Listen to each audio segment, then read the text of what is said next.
안녕하세요. 오늘도 사연살롱을 찾아주셔서 감사합니다. 전 항상 사연살롱의 사연을 들으며 하루의 시작을 맞이하고 있는 애청자입니다.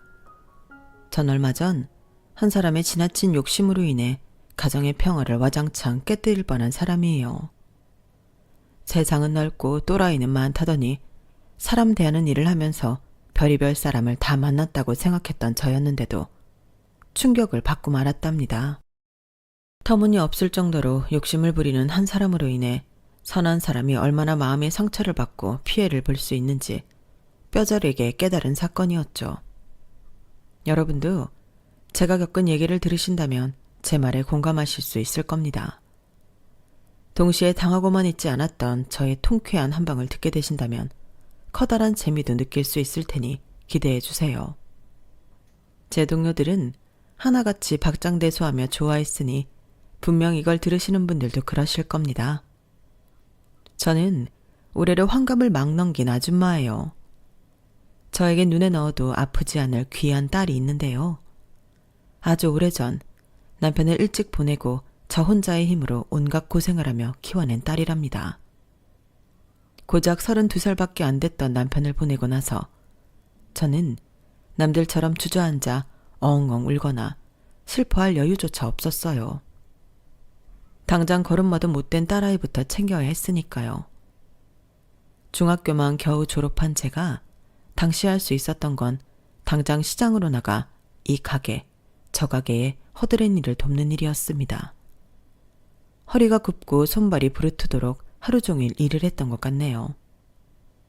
저희 모녀의 딱한 사정은 시간이 지나며 시장 상인들에게 전부 알려지게 되었고, 감사하게도 평소 저를 안쓰럽게 보시던 한 과일가게 사장님이 저에게 가게를 맡겨주셨어요. 그때부터 과일을 팔며 애를 키우고 또 그 시장 일대가 전부 재개발로 갈아엎어져 대형 마트가 생긴 이후에도 전 마트에서 가진 야채와 과일, 채소를 팔았답니다. 엄마가 고생하는 걸 어려서부터 보면서 자란 제 딸은 철이 일찍 들 수밖에 없었어요. 남의 집 아이들은 사탕 하나 더 사달라고 울고 떼쓰던 아이부터 저희 딸은 제 일터러와 일손을 돕거나 온갖 책을 보고 또 봤죠. 그런 모습이 오히려 안쓰러웠던 제가 딸에게 친구들이랑 같이 나가서 놀라고 등을 떠밀어도 딸아이는 딱 잘라 거절했어요. 떡볶이 사장님이 그러는데 엄마랑 내가 행복해지려면 돈이 필요하대. 돈이 많아지려면 책을 많이 읽어야 한댔어. 내가 이거 많이 읽어서 엄마 돈 많이 벌게 해줄게. 그럼 우리 행복해질 거야. 네 나이엔 그러지 않아도 돼. 떡볶이 사장님이 괜히 그러는 거야. 동네 애들이랑 학교도 같이 다닐 텐데 친구 없이 학교 다니게 되면 어쩌려고 그래. 얼른 애들이랑 나가 놀아. 싫어. 난 걔네들보다 엄마가 더 소중해. 딸이 그런 모습에 저는 늘 마음이 미어지는 것 같았죠. 그리고 딸의 모습이 저에게는 굉장한 자극이 되었어요. 딸이 원하는 게 공부라면 그거라도 원 없이 시켜주기 위해 저는 더 열심히 일을 했죠. 그런 저의 모습이 주변 사람들에게 좋게 보였는지 마트에 오시는 손님들도 절 굉장히 좋아해 주었고 회사에서도 절 높게 평가를 해주었어요. 저는 점점 높은 자리에 올라 나중에 마트의 절반을 관리하는 업무까지 맡게 되었답니다. 직급이 올라가면서 벌이도 덩달아 오르게 되었고요. 덕분에 저희 딸 대학 자금만큼은 알차게 모을 수가 있었어요. 어려서부터 속이 깊던 제 딸은 돈도 많이 벌고 어려운 사람도 도울 수 있는 일을 하고 싶다며 간호사가 되길 꿈꿨어요. 결국 학교 성적이 워낙 좋아 우리나라에서 내노라 하는 좋은 간호대학을 갈 수 있었고 남들이 꿈에 그리는 병원에서 일을 하게 되었답니다. 저한테 제 딸은 제 인생의 모든 것이라고 해도 과언이 아니었어요. 좋은 건 못 해먹이고 못 입혀줬는데도 사춘기 한번 없이 번듯한 성인이 된 제 딸이 제 인생 최고의 자랑이자 자부심이었죠. 그런데 예상보다 빨리 그날이 오고 말았어요. 저희 딸 입장에서 결혼이라는 단어가 나오는 날 말입니다. 엄마 있잖아. 나 사귀는 사람 있어. 그래? 뭐 요즘 그런 것 같긴 하던데. 근데 왜? 갑자기 무슨 일인데? 엄마, 나 그 사람이랑 결혼하려고. 뭐? 결혼? 어떤 사람인데? 만난 지 얼마 안 되지 않았니? 그 사람은 몇 살인데? 너보다 나이 많아? 응, 나보다 4살 많고 같은 병원에서 일하는 의사야. 만난 지는 1년 조금 넘었어. 정말 좋은 사람이야. 다은이 네가 아직 25살밖에 안 됐는데 좀 이른 거 아니야? 나이만 보면 그렇긴 한데 이 사람 정말 좋은 사람이야. 엄마도 만나보면 내가 왜 결혼까지 결심했는지 알 거야. 딸이 그렇게까지 말하니 저도 더 이상 말을 아꼈어요. 물론 저희 딸이 고른 남자라면 분명히 사람 됨됨이도 바르고 선한 사람일 거라고 믿었지만 25살밖에 안 된 딸이 시집을 간다고 하니 놀랐던 건 사실이에요. 어떤 사람이길래 생각이 깊고 신중한 저희 딸이 그렇게 이른 나이에 결혼을 결심했는지 저도 궁금하더군요. 솔직히 말하자면 저희 딸이 그 전에 연애를 많이 해본 건 아니어서 내심 걱정이 살짝 되기도 하고요. 하지만 얼마 뒤에 만난 예비 사위는 그런 일말의 걱정조차 눈 녹듯이 녹아내리게 만드는 사람이었어요. 딸의 말대로 정말 좋은 사람임이 틀림없었죠. 그날은 이른 초봄으로 아직 쌀쌀한 날이었는데 딸과 예비 사위의 일이 아직 끝나지 않아서 제가 병원 안에 잠깐 앉아서 기다려야 했어요. 두 사람이 늦은 것이 아니라 제가 앞전의 일정이 예상보다 일찍 끝나면서 시간이 애매하게 남은 거였죠. 딸은 밖이 추우니 안에 들어와서 기다리라고 했고 저 역시 혹시나 예비 사위가 일하는 걸 볼 수 있지 않을까 싶어서 흔쾌히 그러겠다고 했어요. 넓은 병원 의자 한 기퉁이에 얌전히 앉아 애들을 기다리는데 딸이 사진으로 보여줬던 그 남자가 한 환자를 배웅하는 게 보이더라고요.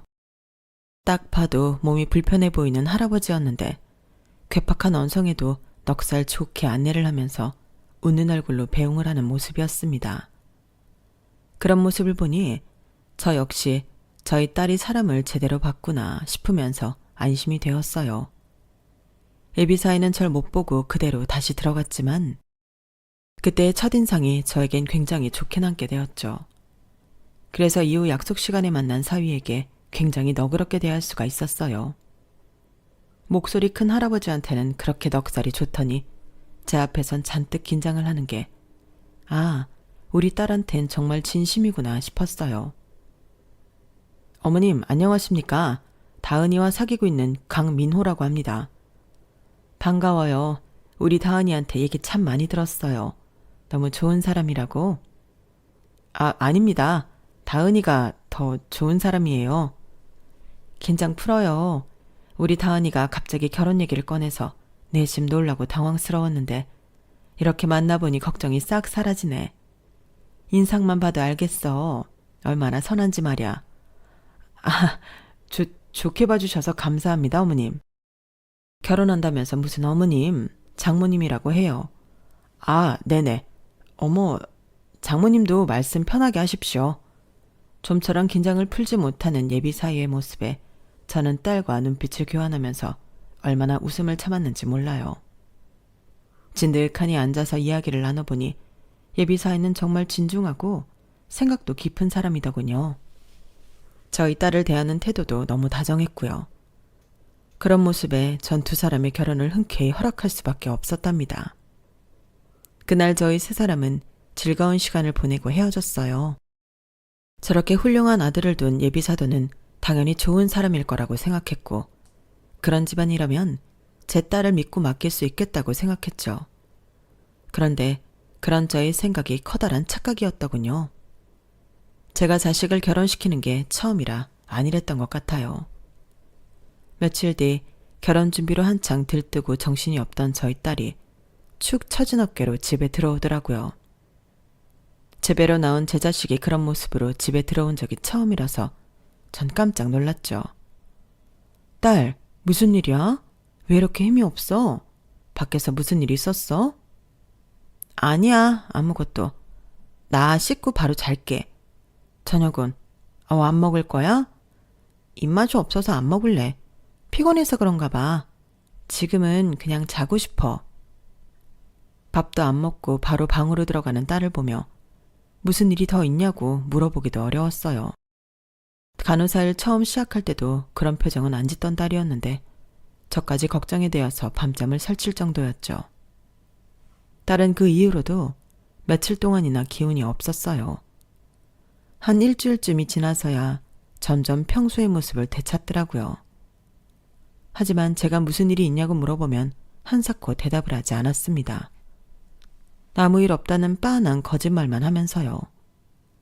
결과적으로 딸이 다시 기운을 차렸기에 그냥 넘어가긴 했지만 그때의 딸의 표정은 한동안 잊혀지지가 않았어요. 그런 일이 있고 나서 약 보름쯤 지났으려나요? 딸과 예비 사이가 한 번 더 찾아오더군요. 상견례 자리를 마련하려고 한다면서요. 저야 마트에 다니는 일정이 똑같으니 예비 사돈 일정에 맞추겠다고 했고 그렇게 빠른 시일 내에 상견례 날짜가 잡히게 되었어요. 장소는 특이하게도 사돈집으로 정해졌죠. 주소를 찾아보니 강남 한복판에 있는 엄청난 고급 아파트였어요. 인터넷으로 헉소리가 날 만큼 으리으리하고 고급스러운 아파트 외관을 보고 없던 긴장감이 밀려오긴 했지만 그래도 애써 마음을 가라앉히려고 노력했어요. 예비 사이가 그랬던 것처럼 사돈도 저희 형편에 상관없이 마음을 열어줄 거라고 생각하면서요.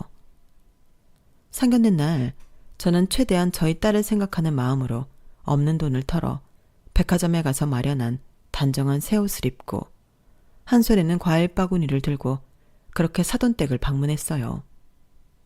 딸은 저에게 그런 거 안 들고 가도 된다며 한사코 말렸지만 저는 그럼에도 과일 바구니를 챙겼답니다.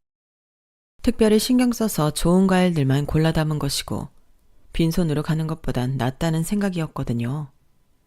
하지만 으리으리한 엘리베이터를 타고 예비 사돈댁에 들어가는 순간 저는 깨달았어요. 딸이 한사코 비싼 거 들고 가지 말라고 하는 이유를요.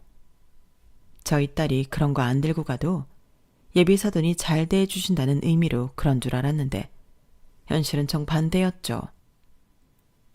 이게 무슨 일하는 이모님이라도 드려야겠네. 거기 놓고 들어오세요.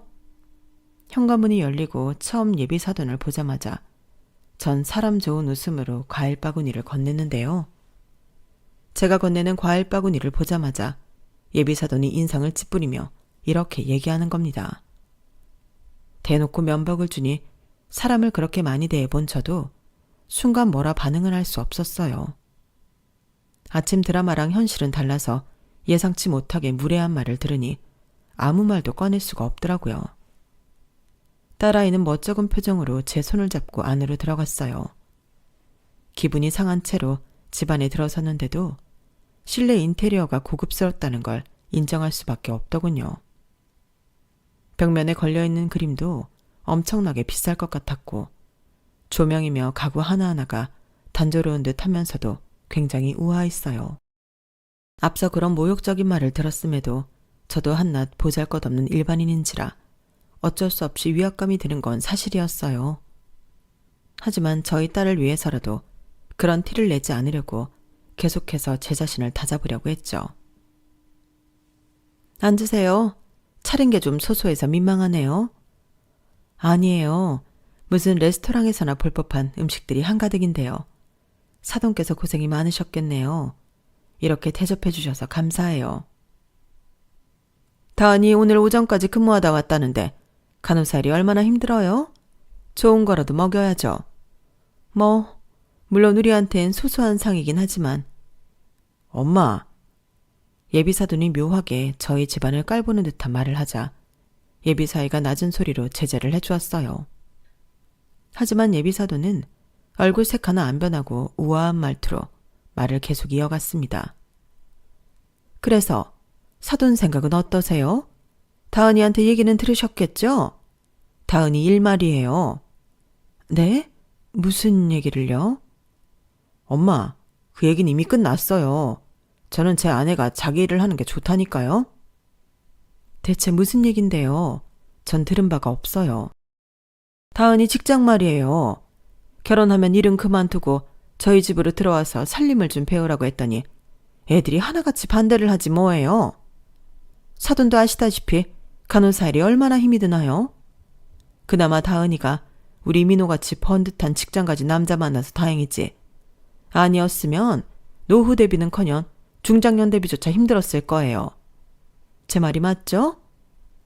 저는 그제서야 얼마 전 제 딸이 어두운 표정으로 집에 들어왔던 이유를 알 수 있었어요. 제 딸은 자신의 일에 굉장한 자부심을 가진 아이였습니다.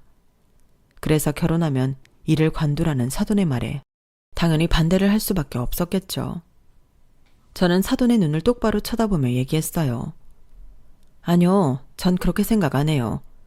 요즘 색시들이 누가 결혼했다고 일을 관두나요? 더군다나 우리 다은이는 지금 번듯한 직장이 있는데 말이에요. 강서방도 다은이가 일을 관두지 않길 바라는데 저희가 뭐라고 애들한테 강요를 해요? 다은이가 얘가 왜 이렇게 순진한가 했더니 사돈 닮아서였네요. 당연히 애들은 어리니까 그렇게 생각하겠죠. 하지만 저희는 세상을 더 오래 살아봐서 알잖아요. 여자가 밖에서 돈 버는 게 말처럼 어디 쉽냐고요. 게다가 저희 아들이 바빠서 내조해줘야 하는 것도 한두 가지가 아닐 텐데 일까지 하면서 그걸 어떻게 다 챙긴다는 거예요? 고작 몇 푼 벌겠다고 그렇게 아등바등 살아야 할 이유가 없잖아요. 엄마, 그만하세요. 저번에 얘기 다 끝났잖아요. 저는 다은이가 좋아하는 일을 뺏고 싶지 않다니까요. 그리고 장모님 처음 뵙는 자리에서 어떻게 이런 얘기를 할 수가 있어요? 넌 아무것도 모르면 가만히 있어. 원래 남자들이란 결혼 전과 후가 다른 법이야. 그럼 네가 일도 하고 살림도 알아서 하겠다는 거야? 내가 너 그러라고 손에 물 한 방울 안 묻히고 귀하게 키웠는 줄 알아?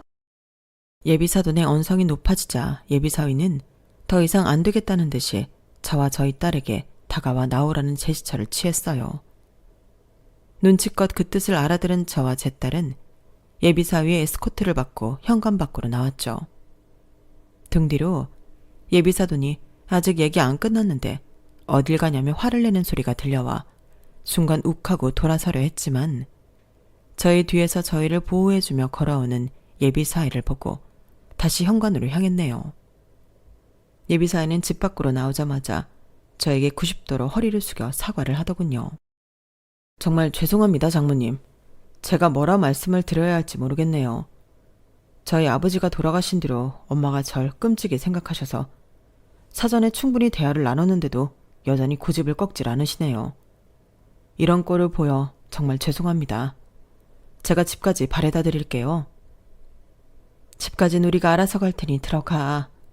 사돈이랑 다시 한번 제대로 대화를 해봐. 사돈 마음을 돌릴 때까지는 우리는 그만 만나는 게 좋겠네. 나로서도 초면에 이런 말을 듣게 되니 여간 당황스러운 게 아니야. 우리 딸이 간호사가 되기 위해 얼마나 노력했는지 자네 알지? 병원에서도 우리 딸만큼 친절하고 일 잘하는 간호사는 드물 거야. 그럼요. 잘 알고 있어요. 제가 저희 엄마를 다시 설득시켜 보겠습니다. 정말 죄송해요. 사실 예비사돈의 인성이 나쁜 게 예비사위의 잘못은 아니었어요. 오히려 그런 엄마 밑에서 심성이 바른 사람으로 자란 예비사위가 기특한 게 맞았죠. 하지만 당장 제 딸은 속상한 표정을 감추지 못한 채 눈물이 그렁그렁했고 저 역시 그 꼴을 당하고 기분이 좋을 리 없었어요. 그래서 예비사위한테는 인사 한마디도 하지 않고 곧장 엘리베이터를 타고 내려왔습니다. 집으로 돌아오는 길에 저는 딸과 허심탄회하게 이야기를 나눴어요. 짧지만 깊은 대화였죠. 저희 딸은 자신의 커리어와 결혼 사이에서 무엇을 더 우선적으로 생각해야 할지 모르겠다며 눈물을 흘리더군요. 저는 섣부른 말을 뱉을 수가 없었습니다. 어떤 사랑은 죽음이 갈라놓아도 영원할 수가 있다는 걸 전 이미 남편을 통해서 알고 있었거든요. 그렇지만 동시에 제 딸이 자신의 커리어를 억지로 포기하는 걸 볼 수도 없었어요. 제가 할 수 있는 말이라곤 찬찬히 생각하자. 찬찬히. 넌 아직 어리고 시간이 많아. 너무 힘들면 좀 찬찬히 생각해도 된다. 라는 말뿐이었어요. 커리어도 그렇고 연인도 그렇고 새로운 무언가를 만나면 사람 마음이 변하기도 한다고 그렇게 살아가는 사람들도 많다고요. 제 부족한 위로가 그래도 효과가 있었는지 제 딸은 다음 달부터 더 이상 침울해하진 않았어요. 대신 차분하게 이것저것을 생각하는 듯 했죠. 어려서부터 워낙 영특한 아이였으니 전 그저 얌전히 기다렸습니다. 눈치를 보니 예비 사위와의 결혼 준비는 관둔 것 같은데 아직 헤어지진 않은 것 같았어요. 뭔가 결정을 내리면 나한테 말해주겠지 하면서 저는 그저 묵묵히 있었어요. 그렇게 차분하고 잔잔한 나날들이 이어졌죠. 어느새 저희는 여느 때처럼 평범한 하루하루를 보내고 있었는데요. 그런데 별안간 그 잔잔하던 일상을 깨뜨리는 커다란 돌덩이가 날아오더군요. 그리고 그 돌멩이는 정확히 저에게 날아왔어요. 평소와 다름없이 마트에 출근해서 일하던 저는 점심 식사를 마치고 들어오는 길에 황당한 광경을 목격하게 되었어요. 마트 한가운데에 예비사돈이 머리끝부터 발끝까지 명품으로 휘감은 채 꼿꼿하게 서 있는 거예요.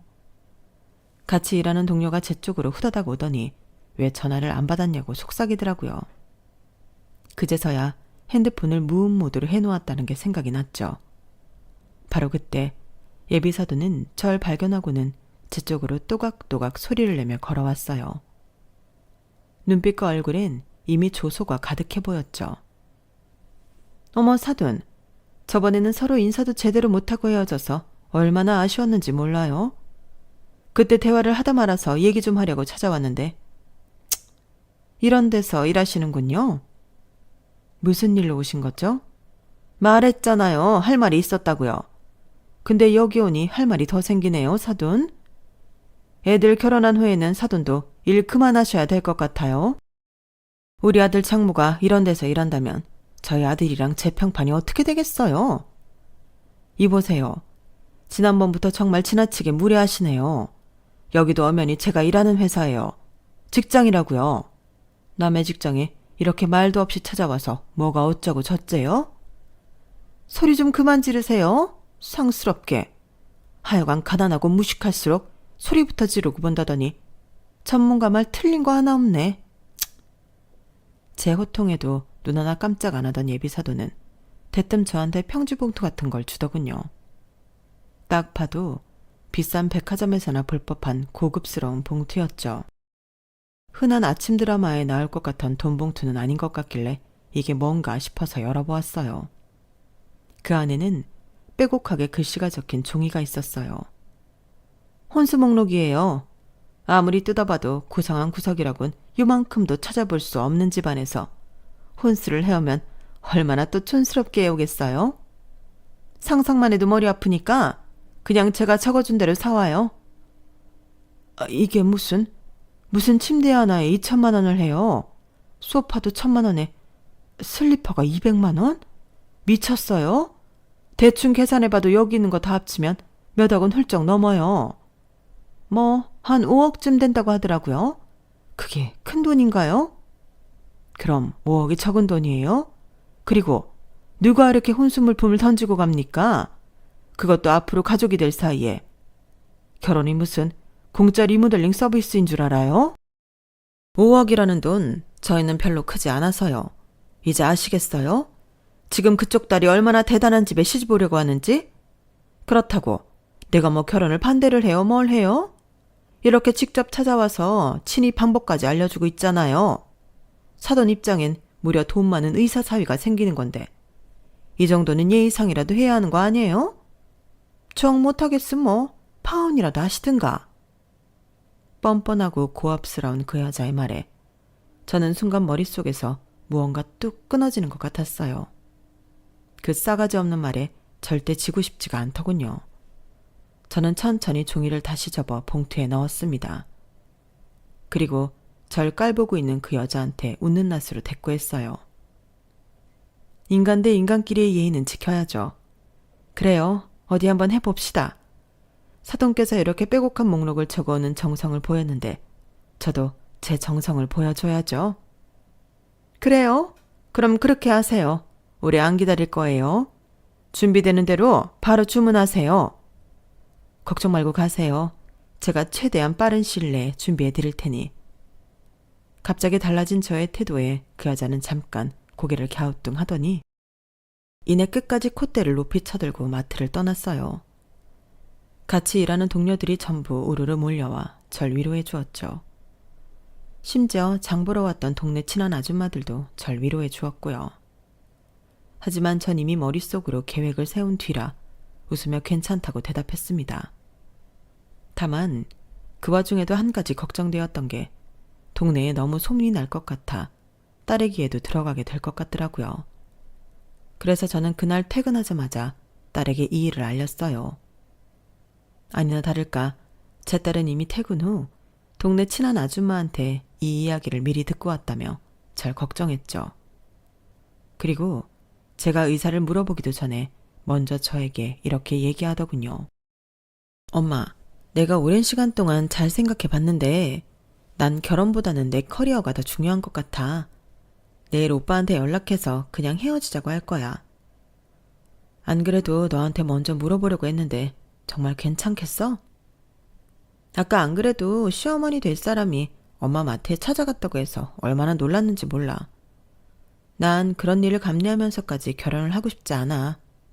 오빠는 자기가 다 막아주겠다고 하지만 아마 100% 막을 수는 없을 거잖아. 엄마한테 또 이런 일이 생길 수 있다는 게 싫어. 그래, 네 결정이 그렇다면 존중해 줄게. 근데 사실 아까 엄마는 사돈한테 혼수 전부 해주겠다고 했어. 뭐라고? 엄마, 그렇게 안 해도 돼. 엄마가 다 생각이 있어서 그랬던 거야. 너도 이제 더 이상 그 집에 미련이 없다면 엄마가 그 인간을 좀 혼내줘도 괜찮겠어? 당연하지. 그 인간 혼내주는 건 나도 동참하고 싶은걸? 그래? 그러면 저는 딸에게 제가 생각하고 있던 내용을 자초지종을 설명해 주었어요. 제 모든 설명을 들은 딸은 그 자리에서 배꼽을 잡고 웃었죠. 저희 둘은 그날로 5억짜리 혼수를 준비하는 데 열을 올렸답니다. 포장지 하나하나 최대한 고급스러운 걸 고르면서 정성스럽게 준비를 했죠. 매일 저녁마다 딸과 함께 준비하는 시간이 얼마나 즐거웠는지 몰라요.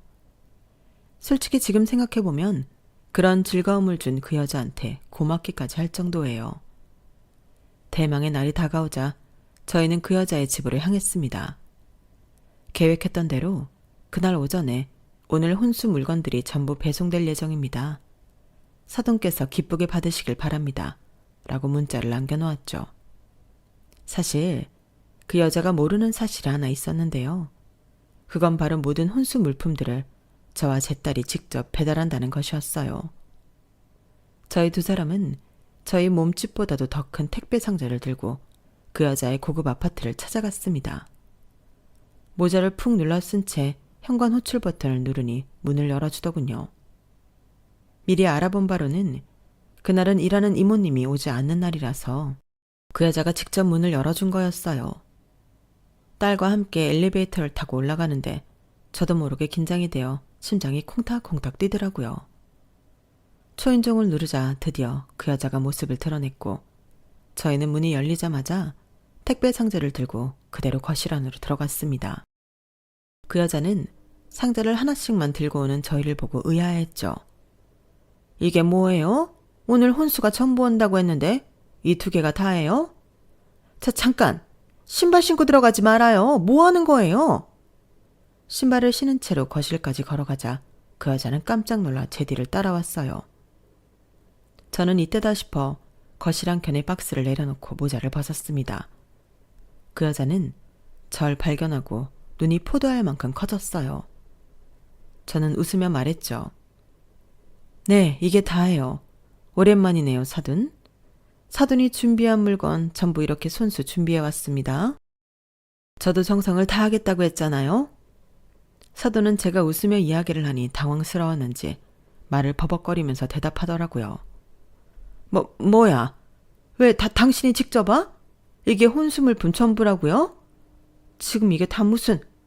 아니, 너는 다은이 아니니? 너는 이 시간에 일은 안 하고 왜 여기 와 있는 거야? 두 사람 대체 무슨 꿍꿍이냐고? 왜 여기 있냐뇨? 제 결혼이랑 관련된 일에 제가 참여하는 게 이상한 일은 아니잖아요? 더군다나 적어주신 혼수 물품이 여간 많아야지. 저희 엄마가 여기까지 택배 배달을 하시는데 딸인 제가 당연히 와서 도와야죠. 안 그래요? 뭐? 내가 적어준 혼수? 지금 이게 다 혼수 물품들이라고? 딱 보니까 돈도 없어서 꼴랑 조면 몇 개만 들고 온 것 같은데 어디서 두 눈을 똑바로 뜨고 있어. 남의 집에 신발까지 신고 들어오고 말이야. 저는 두 사람이 대화하는 사이에 재빨리 푹 뜯어버렸어요. 그리고는 안의 내용물들을 그대로 거실에 와르르 쏟아냈죠. 아, 이게 다 뭐야? 뭐긴 뭐야? 당신이 요구한 혼수들이지. 내가 당신이 얘기한 거 전부 챙긴 데다가 오히려 더 얹어줬다고? 여기 잘 찾아보면 소파도 있고 TV도 있고 심지어 배도 있잖아. 여기 봐. 제가 엄지발가락으로 툭 친 건 다름이 아니라 작은 배 모양의 레고였어요.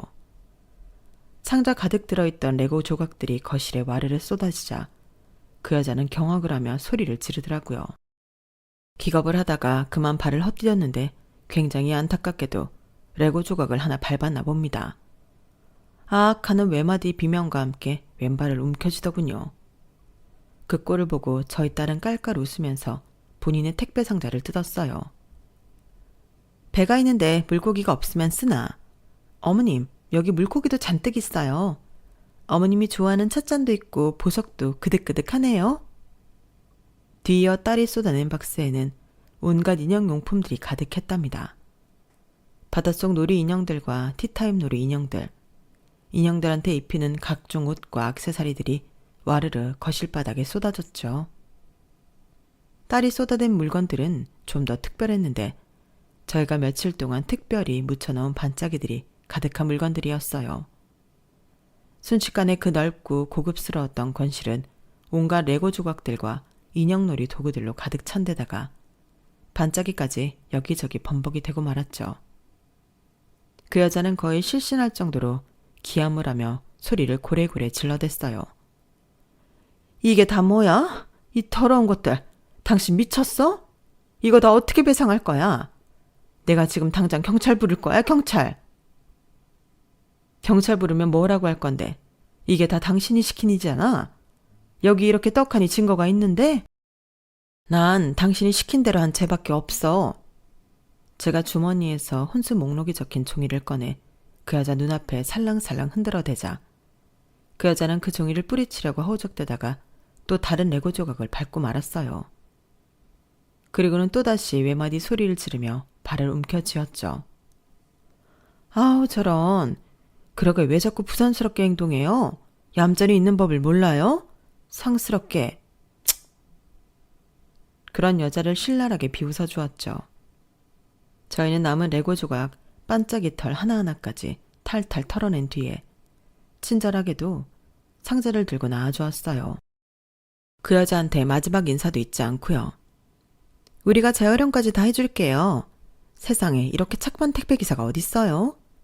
저희 이만 가볼 테니 수고하시고 앞으로 만날 일 없으니 알아서 유병장수하세요. 이렇게 똑 부러진 딸을 놓치다니. 그러게 마음을 곱게 썼어야지 인간아. 얘기 들었지? 알아서 오래오래 불행하게 살아. 그 여자는 엉망진창이 된 거실 한복판에서 얼굴이 새빨개지도록 화를 내며 소리를 고래고래 질렀어요. 뭐라고 하는지는 잘 안 들리더군요. 워낙 흥분했는지 발음이 막 뭉개졌거든요. 또 화를 내다가 또 반짝이 가루가 목에 걸렸는지 캑캑거리기도 했고요. 마지막으로 본 그 인간의 모습이 머리는 잔뜩 헝클어진 채 반짝이 범벅을 한 우스꽝스러운 모습이라니. 저희 두 모녀는 그날 너무나 행복하게 집으로 돌아올 수 있었답니다. 그리고 바로 다음 날 예비사위가 저희 집을 찾아왔어요. 처음엔 누가 초인종을 누르길래 마침 딸이 퇴근할 시간이어서 무슨 일이지 하고 인터폰을 봤더니 예비사위더라고요. 제가 무슨 일인가 싶어 밖을 나가니 예비사위는 저에게 화난 목소리로 이렇게 얘기하는 겁니다. 어제 저희 엄마 집안을 테러하셨다고 들었습니다. 지난번 일 제가 그렇게 사과를 드렸는데 너무하신 거 아닙니까? 저희 엄마가 그 일로 충격이 엄청 크시단 말입니다. 지금 그 소리를 하려고 여기까지 직접 찾아온 건가? 난 또 그 사람이 뭐 대단한 게 다친 줄 알았네. 충격이야 받아야지. 남의 딸 속을 그렇게 뒤집어 놨으면 말이야. 몸만 안 다쳤으면 됐다는 말씀이에요? 너무하시네요. 저는 엄마가 반대하셔도 다은이랑 끝까지 결혼에 성공하려고 했어요. 엄마를 끝까지 설득할 생각이었다고요. 그런데 엄마를 이렇게 충격받게 하면 어떡해요? 자네, 이렇게까지 화를 낼 수 있는 사람이었나? 그럼 그날 상견례 자리 때 지금처럼 단호한 말투로 사돈한테 마사지 그랬어. 그 여자가 나랑 내 딸 가슴에 대못을 받고 있는데 그럼 우리가 그 꼴을 참았어야 해? 그러니까 제가 사과를 드렸잖아요, 그날. 지금 사과했다고 유세 떠는 거야? 사과할 일을 애초에 하질 말았어야지. 자네가 사과하면 내가 무조건 자네를 용서해야 한다는 건가? 오빠, 지금 뭐 하는 거야? 한참 언성이 높아질 타이밍에 제 딸이 집에 도착해 이 모습을 다 봤어요. 딸의 날카로운 목소리에 그놈은 안색 하나 안 변하고 똑같은 소리를 늘어놓았죠. 그래, 너한테 얘기하러 온 거야. 너 어제 우리 엄마 집 다녀갔었다면서. 참나, 그 전에 오빠네 엄마가 우리 엄마 일하는데 찾아간 건? 따지려면 거기서부터 따져야지. 남이 일하는 회사까지 찾아와서 혼수를 뭐? 5억을 해주지 않으면 결혼 안 시킨다는 둥 떠들었던 건 왜 쏙 빼놓고 얘기해? 뭐라고? 혼수? 그게 무슨 소리야? 오빠네 엄마가 자기 잘못만 쏙 빼놓고 얘기했나 봐? 그 아줌마가 우리 엄마한테 찾아가서 손수 적어온 혼수 물품을 건넸단다. 자그마치 5억 원어치를. 그러면서 아주 사람 깔보는 눈을 하면서 거기 엄마랑 같이 일하는 사람들 전부 무시하고 싸가지 없게 굴고 갔어. 그것도 몰랐단 말이야? 딸의 말에 그 애는 좀 혼란스러운 모양이었어요. 좀처럼 대꾸를 못하고 어버버 하면서 한동안 우두커니 서 있더군요. 본인도 아마 할 말이 없었을 테죠. 자기네 엄마가 무슨 진상을 부리고 다니는지 그 실상은 처음 들은 것이었을 테니까요. 그런데 역시 그 엄마의 그 아들이 맞더군요. 의사식이나 된 그 좋은 머리로 그 짧은 시간에 무슨 계산을 한 것인지 긴 침묵 끝에 나온 한마디는 바로 이거였어요. 그래서 나랑 헤어진다는 거지? 병원 사람들한테 소문내지 마. 그럼 추천서 잘 써줄게. 그 말을 듣는 순간 전 기가 차서 헛웃음이 절로 나왔어요.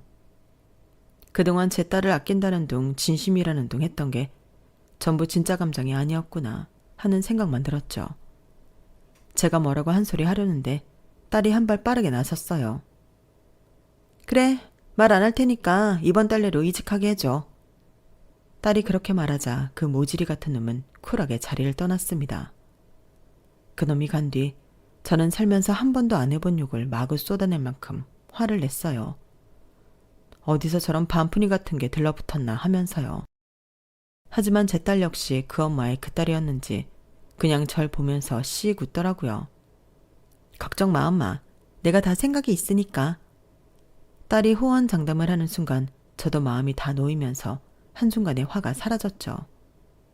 제 딸은 정말로 한 달 안에 다른 병원으로 자리를 옮길 수 있었어요. 원래 다니던 병원과 완전히 반대 방향인데다 교통이 더 편리해 출퇴근이 쉬운 곳이었죠. 새 병원에서 만난 사람들과도 빠르게 친해질 수밖에 없었다고 합니다. 왜냐면 제 딸의 파운스토리가 너무 재미있었기 때문에요. 워낙 시원하고 통쾌한 복수극 때문에 동료들은 재미있어하며 저희 딸과 급속도로 친해지게 된 거죠. 그리고 제 딸이 노린 것도 바로 이거였어요. 간호사들의 세계에도 정말 좁아서 새로 옮긴 병원에서 한 얘기가 기존 병원에까지 흘러들어갔다는 겁니다. 소문이라는 게 원래 그렇잖아요. 한 번, 두 번 사람들의 입방아를 타다 보면 눈덩이처럼 불어나는 게 소문이죠. 그 모지리는 수많은 간호사들에게 마마보이, 오억남 등의 별명을 얻으며 놀림거리가 되었다고 해요. 나중에야 본인도 본인 소문을 들었는지 길길이 날뛰었다고 하는데 이미 새 직장에 넘어온 딸이 그놈을 무서워야 할 이유는 하나도 없었죠. 나중에는 그놈도 제 딸을 험담하려고 했다는데 이미 평판이 안 좋을 대로 안 좋아진 그놈의 말을 믿는 사람은 아무도 없었다고 해요. 게다가 유능한 제 딸은 새 병원에서 일 잘한다고 이미 인정을 받았고요. 저희는 그 모든 일들이 다 끝나고 평화로운 나날들을 보내고 있답니다. 저는 최근에 들어온 젊은 직원을 통해 요즘 사람들은 상견례 때 진상 피는 시댁을 만나면 오히려 조상님이 도왔다고 생각한다는 얘기를 들었어요. 그 얘기를 들으니 그 여자와 그 여자의 모질이 같은 아들놈이 생각이 나더군요. 전 사실 그 전까지는 그 여자만 없었으면 두 아이가 결혼해서 잘 살았을 거라고 은연중에 생각하고 있었거든요. 그래서 그 여자가 그 모든 평화를 깬 범인이라고 생각했는데 요즘 젊은 사람들은 그게 아니라 애초부터 그 아들도 걸러야 하는 놈이었다고 생각한다니 신기했어요. 여러분의 생각은 어떤가요? 제 이야기를 들으신 분이라면 의견을 남겨주세요. 제 이야기는 여기까지입니다. 들어주셔서 감사드려요. 항상 건강하시고 행복하세요. 여러분, 사연 댓글에 응원과 현명한 조언 부탁드려요. 좋아요와 구독은 저에게 큰 힘이 됩니다. 오늘도 좋은 일 가득하세요.